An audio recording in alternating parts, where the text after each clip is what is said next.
Welcome back to the channel. And I said I was gonna make this video on like Gaming News Weekly, but like we reached 1,000 subscribers. I don't know when because YouTube kind of forgot to tell me. So like, I mean that's a big 1,000 niggas subscribe to me. That's crazy. Those are crazy numbers. And I know some people think like 1,000 people not a lot. Like nigga, like 1,000 niggas is a lot of niggas, bro.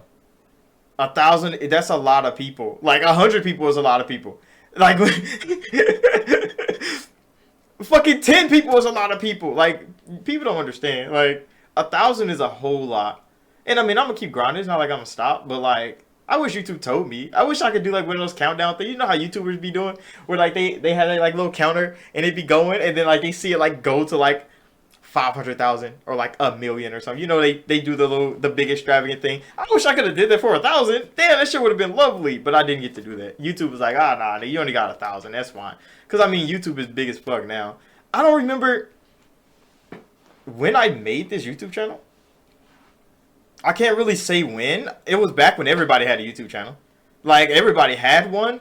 But I think back then all we like uploaded was like fights. We like record fights and shit. Upload them to YouTube. I think I had like a shootout. I uploaded on YouTube some more just random weird shit. I don't know. Do YouTube still got an archive where your old videos go? Like even if you deleted them? Because I swear, I back in the day, when I was like a fucking, I swear, like 13, 14 years old, I had some crazy ass shit on the YouTube. I don't even know if it was this account. I can't even tell you, bro. It was so long ago. But like, I don't remember when I made this channel. YouTube probably has like a little thing that shows like when you made it. But I don't think I started doing YouTube until, I don't know, bro. Because when did I start taking YouTube serious?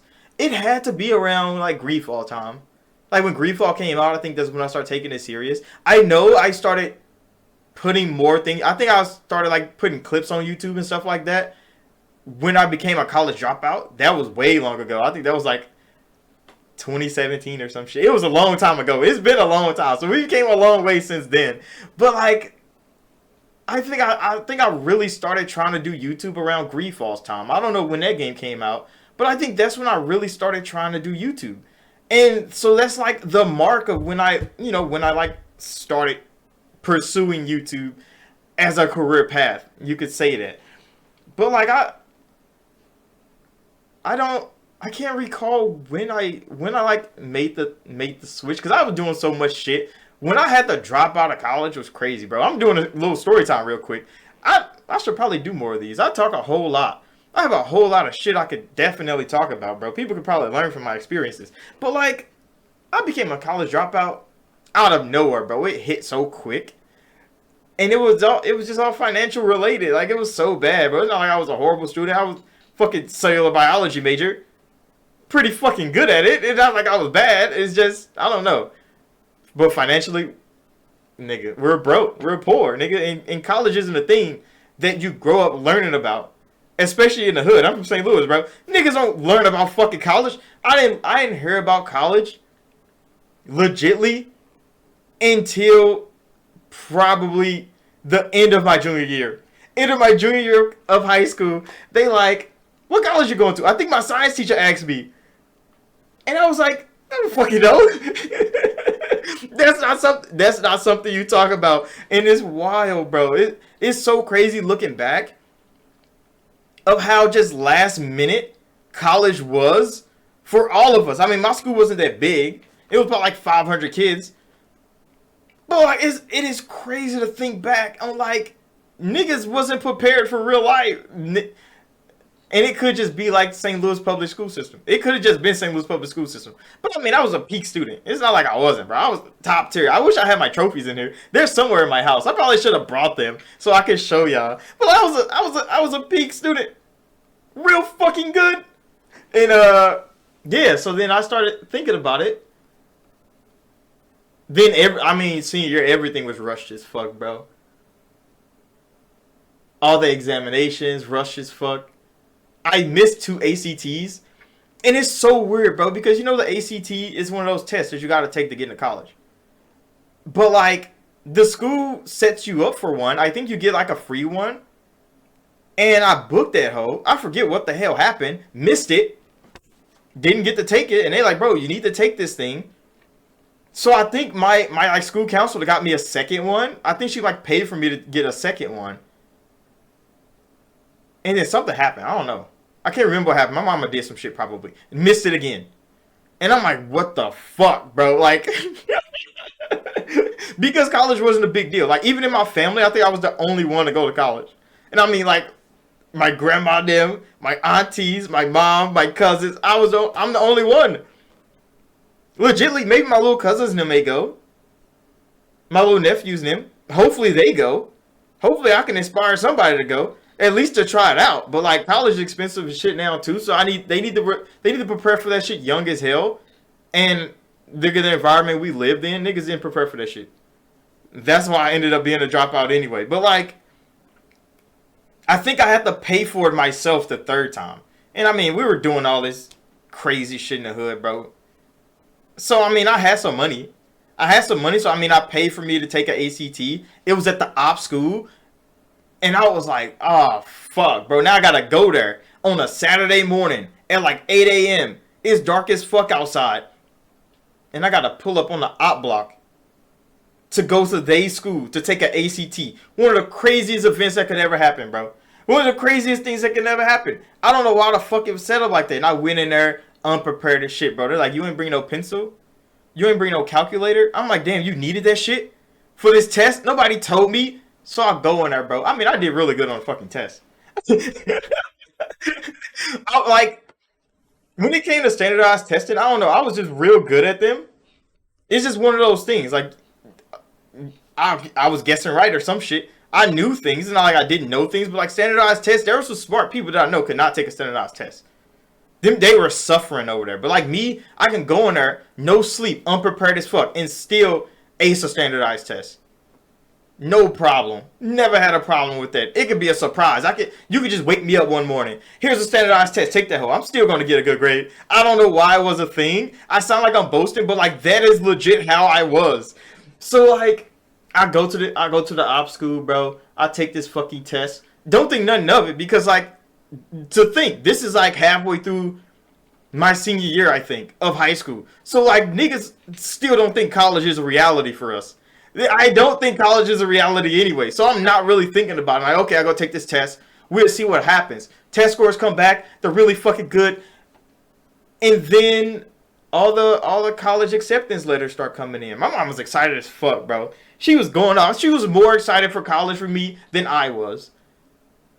But I'm looking at colleges. So I mean, like Stanford, Mizzou. There was a whole lot of schools that I applied to that was like close to home because I didn't really want to go too far. But then there's like schools that I heard about that I wanted to go to. That like my college counselor was like, oh, you should apply for these schools. You have to like pay for an admissions and stuff like that. You know, pay to like apply to them.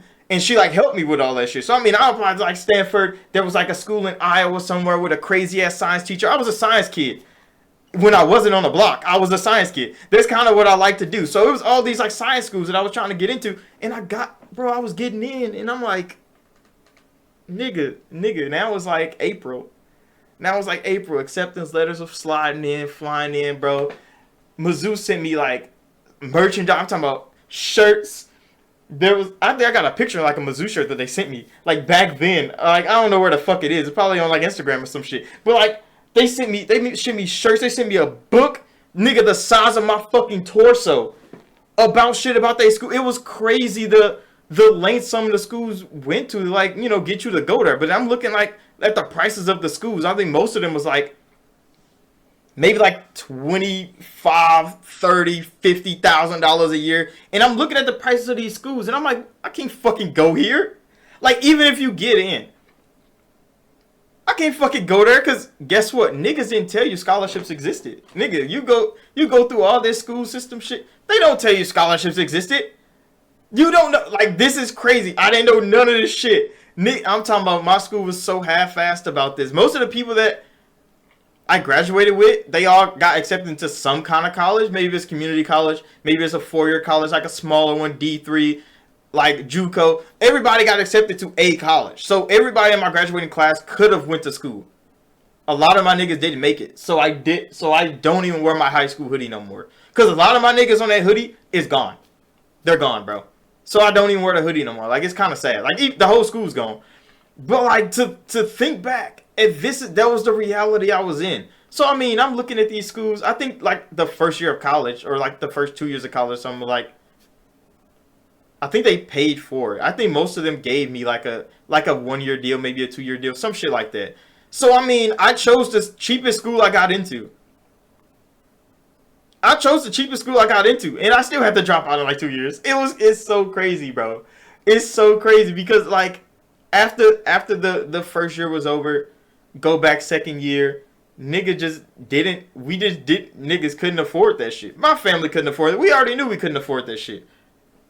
And I didn't really know how scholarships work. So in college, I'm trying to get scholarships. Well, I mean, them bitches getting snatched up by everybody because they were already prepared for this shit. There's deadlines for scholarships. There's so much shit you don't know.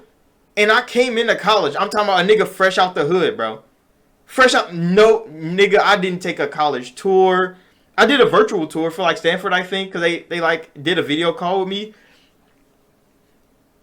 Them niggas was living in mansions and shit, bro. I'm like, I'm definitely not going to California for school. I'm glad I got in. I'm thankful that I got in. But then they got a program now that help kids that like legit couldn't afford it. But I mean, they're talented enough to be in school, but they can't afford it. They have programs now for them.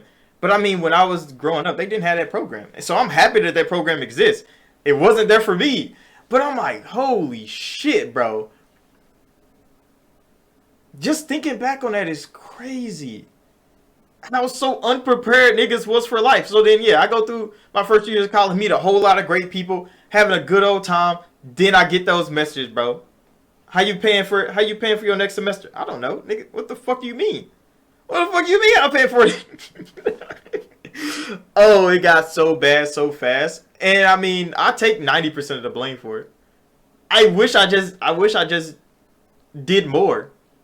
Because it probably would have went different if I actually did more. But I mean, listen to like my parents and stuff. They're like, oh, don't worry about how you're going to pay for school. Just focus on class. And we'll deal with all that on the back end. I don't know what happened back home. Because I didn't really communicate with my family too much. Because, I mean, I barely had a cell phone. When niggas was poor. Niggas didn't have a cell phone. So, like, I don't know what happened. Legitly. But then I had to drop out. I mean, I had to go home. I didn't even get to take my shit with me. It was so crazy. I had to drop out. All my shit was still at college. I think I had to come back after like winter break ended or something like that to come get my stuff out of my dorm to be an actual dropout. It was so crazy, bro. It was wild. But I think around after that, I was at home, nigga, back in the hood, doing hood nigga shit again. I'm like, no. I gotta do something else, bro. I can't just be doing hood nigga shit, bro. So, I mean, I think I started doing a whole lot of things. I started dabbling in all kind of shit. Just because I just wanted to find what I wanted to do outside of school because I didn't have school anymore. That was kind of like rug pulled from me. So, I mean, I started doing YouTube. I made music. I think I talked about that. It's like one of my older videos. I don't know if y'all seen it. But I have music on the internet somewhere. I lost the account to where the music is. I think I probably upload like 1 or 2 songs. There's a laptop. I should have it. It's crashed out now. I had a whole fucking mixtape built on there. Not a whole one. I think it was like 4 songs. So, I mean, it was a pretty sizable good mixtape, bro. I was working real hard. And then, I was in a bando. So, like, I didn't have power and shit. So, I kind of, like, dropped all of that. And then my niggas hit me up. They like, hey, bro, you trying to move out the hood? And I'm like, yeah, actually, I'm trying to move out the hood. And they like, hey, pull up with us. And then the rest is history. And now, hey, 1,000 subscribers. Thank y'all for subscribing. Make sure that like button. I could have said a whole lot more. There's a whole lot I can say. There's a whole I got stories to tell. Niggas 28. I have millions of just stories of my life, bro. When I've talked to like people in college, when I first came up, I'm gonna say that for another video. If y'all want to hear about it, let me know down below, and I'll see y'all in the next one.